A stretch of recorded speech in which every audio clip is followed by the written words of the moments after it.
Hi guys, আমি গৈ আছোঁ অৰুণাচলৰ টাৱাঙলৈ। আমি যাত্ৰা আৰম্ভ কৰিলোঁ আৰু আমি গেছ লৈ গৈছিলোঁ। ৰাস্তাত এনেকৈ বনাই খাই নিচিবু টানেল, যি পাহাৰৰ সুৰংগ পথ, ইয়াৰে আমি আগবাঢ়ি গৈ আছোঁ চেলা পাছলৈ।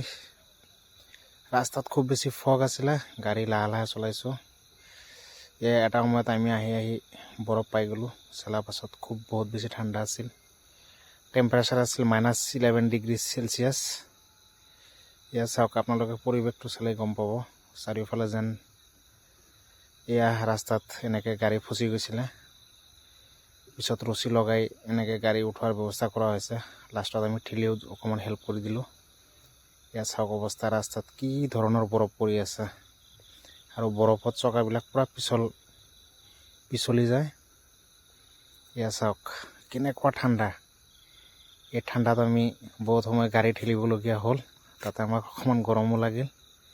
গৰম মানে অকণমান ঠাণ্ডাটো কমিল আৰু চাওক বৰফৰ কি অৱস্থা। এয়া চাওক ৰাস্তাৰ দুইফালে কি ধুনীয়াকৈ বৰফবিলাক পৰিছে।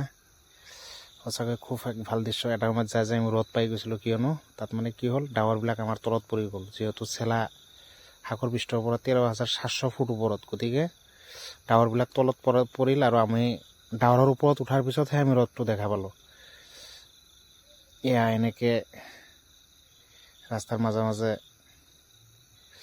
বৰফ আৰু চাওক এই ডাৱৰবিলাক তলত আছে, সেইবিলাক ডাৱৰ হয়। আৰু আপোনালোকে চাওক সেই তলৰ পৰা আমি এনেকৈ অকোৱা বকোৱা পথেৰে ওপৰলৈ আহিছোঁ। সেইবিলাক চাওক গাড়ী আহি আছে তলৰ পৰা।